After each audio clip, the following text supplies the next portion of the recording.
Thank you, Mr. Speaker. And ladies and gentlemen in the balcony, welcome to the South Carolina House where you can watch the sausage get made.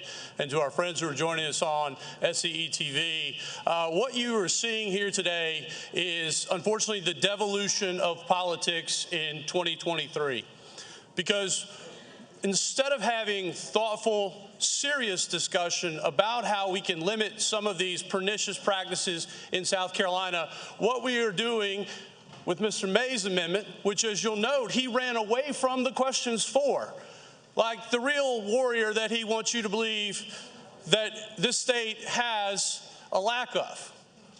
What I want to tell folks who are watching this is Mr. May's amendment, and the question I wanted to ask him, would force out of business companies that live and work and employ South Carolinians where I come from in Lexington County.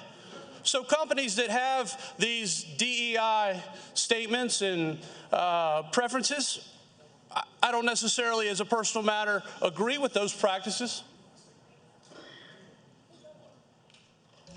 Gentlemen, if you take your conversations outside so the speaker can be heard. So I want to be very clear about this by opposing this amendment. What I'm saying is not that I oppose a restriction, curtailment, or abolition of DEI statements. What I'm saying is I'd like to know who Mr. May wants to unemploy at UPS or at Amazon or Michelin, who are all companies that have these statements. Or perhaps, as somebody who likes to stay well-fed, who at Domino's or McDonald's? Who in those companies is it in Lexington County that Mr. May doesn't want to be employed anymore? Because that is what will happen if we start down this road. And I suspect over the next few hours here today and certainly next week, we will see time and time again a performative politics, which says rather than address these issues seriously, we're going to do it through haphazard, ill-considered amendment. Why do I say it that way? Because what you noticed in this amendment and in the last amendment is not a definition of what these words are, another vapid bumper sticker expression. Because I saw it on cable news. We don't like it. Oh, man, we got to get rid of it. Ladies and gentlemen, we are not here in this body to make suggestions.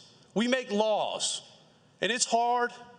And to the consternation of many, it requires getting in the weeds. And you may not like the difficulty that the difficulty that it takes to get to detail, but that's what good legislation is.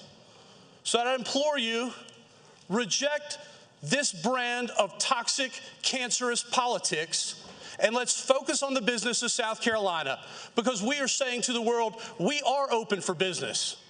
We are ready for a new era of South Carolina, and we're going to leave this nonsense where it belongs, in the trash bin. Ms. Cromer's recognized.